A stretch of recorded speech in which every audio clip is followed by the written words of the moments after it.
On the first day of March 2026, the skies over Iran erupted for a second time as Israeli warplanes launched a devastating new wave of strikes against the Islamic Republic's most critical military infrastructure.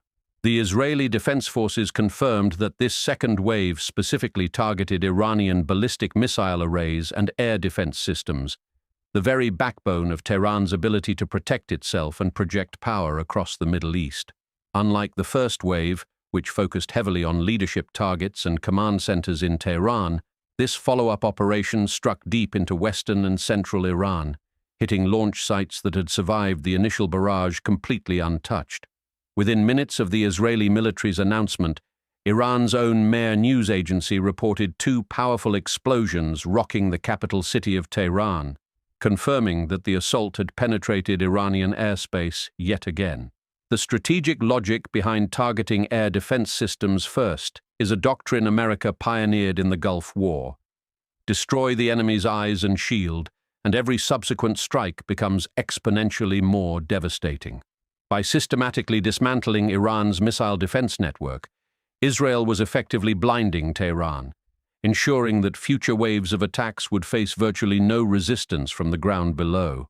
This second wave came as part of a joint US-Israeli military operation that had begun just hours earlier with a massive opening barrage of missiles and airstrikes that shook cities across the entire country. The first wave had already proven catastrophic for Iran's senior leadership, with Israel confirming the elimination of 7 high-ranking officials, including the commander of the Revolutionary Guard Corps and the Minister of Defense. President Donald Trump, commanding the operation from a secure facility at Mar-a-Lago, declared on Truth Social that Supreme Leader Ali Khamenei himself had been killed, calling him one of the most evil people in history.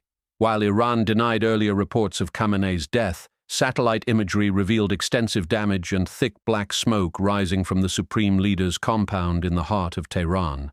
Iranian state media would later confirm that Khamenei's own daughter, son-in-law, and grandchild had perished in the strikes, a devastating blow to the ruling family even as Tehran refused to confirm the Supreme Leader's fate. Israeli Prime Minister Benjamin Netanyahu told the world there were many signs that Khamenei was no longer alive, and urged the Iranian people to flood the streets and seize this historic opportunity to topple the regime. Iran attempted to strike back with everything it had left, launching retaliatory missiles and drones at US military bases across the Persian Gulf, including the headquarters of the US Navy's 5th Fleet stationed in Bahrain.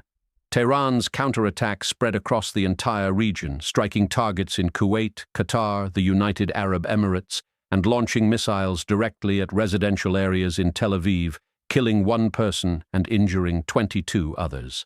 The United Arab Emirates bore a significant share of Iran's retaliation, with 346 missiles and drones fired at its territory, though Emirati forces successfully intercepted the vast majority before they could reach their targets. The US military reported minimal damage and 0 American casualties from Iran's retaliatory strikes, a stark contrast to the hundreds of Iranian dead and the systematic destruction of Tehran's military apparatus. Trump made clear this was far from over, announcing that heavy and precision bombing would continue uninterrupted throughout the entire week, or as long as necessary to achieve the complete objective of regime change. The most devastating single incident of the operation was an Israeli strike on a girls' elementary school in Minab, southern Iran, which killed 108 children, a tragedy that sent shockwaves across the international community.